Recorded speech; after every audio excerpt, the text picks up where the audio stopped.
Good morning, Edices. Maiba naman tayo. For today's vlog, bibreakin natin itong si Apa, yung ating Tamaraw FX. At kagaya na sinasabi ko sa inyo, lagi ko nga siyang ginagamit dahil nagka-travel vlog si OBR Lourdes. So ngayon, isang linggong biyahe ang gagawin namin. Punta kami ngayon ng Pangasinan for 3 days and then we will celebrate our Valentine's Day sa La Union. Kasi isa yun sa mga bucket list namin. So kaya yan yung isa sa mga rason kung bakit itong si Apa yung dadalhin ko. Papapansin ninyo ng mga nakarang araw, lalakas ng ulan. Ngayon yung pinapangamba ko dun kay Bolen, yung Honda Civic RS ko, pababa. Kapag kami napuntahan kami na medyo alanganin, lubak-lubak or somehow off-road, medyo kabadong-kabado na talaga ako. So sa mga netizens natin dyan, kung kukuha pala kayo ng sasakyan, it's either pick up or SUV yung pamilian ninyo. Meron tayong pandiinan, meron tayong pangharabas. Nagkataon na nga lang din na medyo pansinin pa to sa kalsada kasi yung mukha niya bago pa sa mata. Nakita ko rin sa vlog nila Sir Gavin eh. So tignan natin kung ano kalalabasan at kung maganda ba dun sa pupuntahan natin. So ngayon, biyahe muna tayo. So, dito kami nag-stay ni Edison sa Bolinao. At ito yung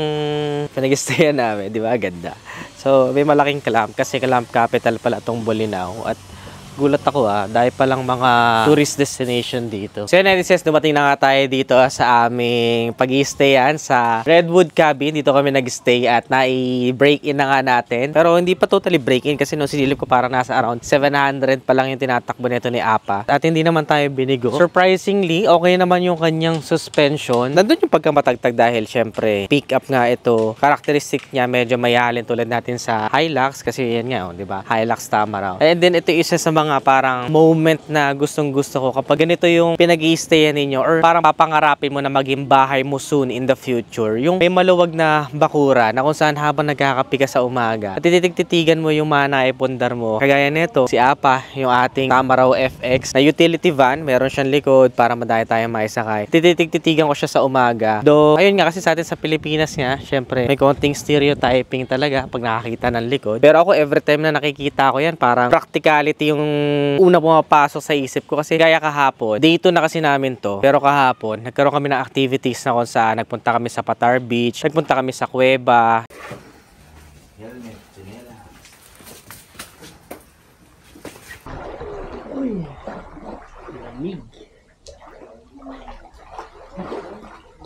So yung mga ganun na lakad namin, pagka bumalik kami dito ng basang-basa pa at puno ng buhangin, pwedeng-pwede sa loob. Kaya ba yun ng Civic ko? Syempre kapag basa ka doon, pumunta ka sa loob, sayang naman yung interior, di ba?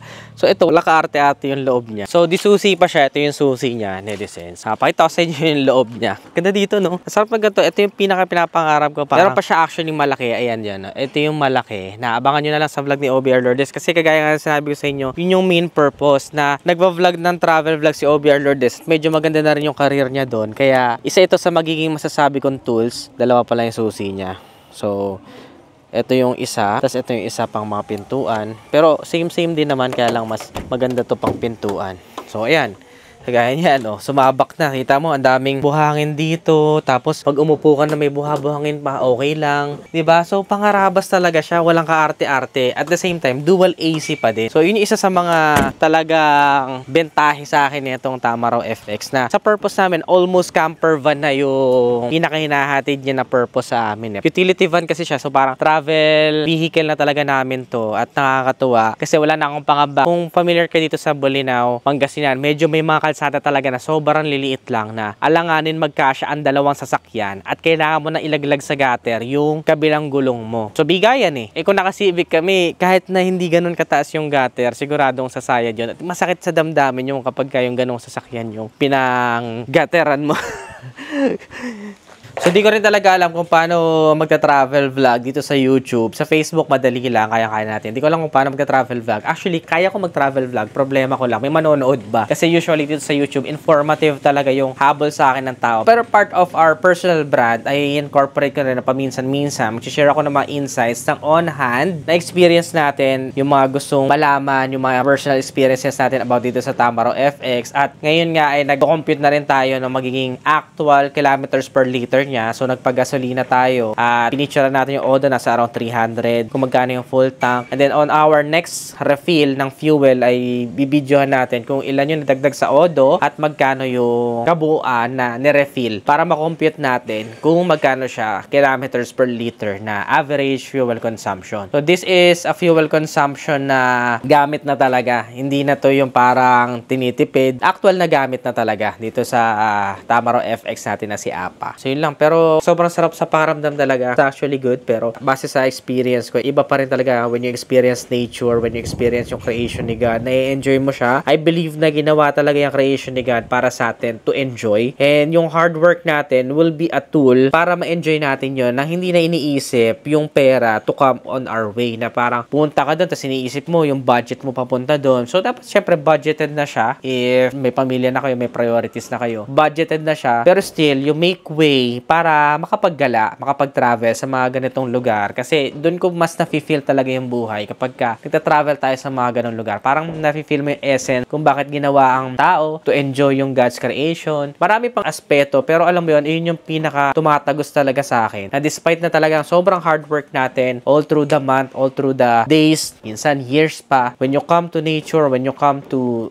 explore the different parts of the world, especially dito sa atin sa Pilipinas, sinabi ko sa sarili ko yan, bata pala ako, na una kong gustong i-travel ay buong Pilipinas muna, and then I can travel all over the world. Isang beses pa lang naman ako nag-iibang bansa Hong Kong pa lang, pero iba din yung experience. Pero so far, na-enjoy ko na yung Pilipinas. So, unti-unti na namin na-check yung bucket list namin. At ngayon, Pangasinan naman tayo. Ang nasa bucket list ko na lang, pupuntahan namin ngayong araw din, is yung LU or La Union. So, isa yan sa bucket list namin. And then, pero nakapag-ano na ako, North Loop na ako, pero hindi yung tipong talagang nag-stay kayo doon at doon na kayo nagpalipas ng gabi or talaga na-enjoy yung tourist destination doon. So, LU. And then, siguro, next na nilook forward ko will be Siquijor. Tapos, last will be Batanes. So, yung tatlo na lang na yon, feeling ko okay na ako. Anything aside doon ay magiging bonuses na lang. Siguro, Leyte, na pwede panggalaan. Nakapag-Cebu na rin kami, nakapag-Bohol na rin kami, Boracay, Siargao, Bukidnon. Sa Mindanao, nakapag-explore na rin kami dyan, Camiguin. So, marami na kami napuntahan na talagang masasabi ko, it's a must kapag nandito ka sa Pilipinas. So, yung pa pala, Puerto Princesa siguro, di pa namin na-explore. Airport lang kami doon. So, meron pa kami nilook forward, Coron and Puerto Princesa, kung sa Palawan. Ayun na lang yung mga bucket list ko siguro. Mamaya, LU, Siquijor, Batanes, yun yung 3 major goals. I'm still figuring it out kung paano ko magagawa na mag-travel at the same time, earn money. We want money to be out of our way para punan yung mga life goals natin. So, ito, para sa akin, ito yung luxury of life. Not just about kung ano yung napundar mo or gaano kalaki yung in-earn mo na money. That will help, pero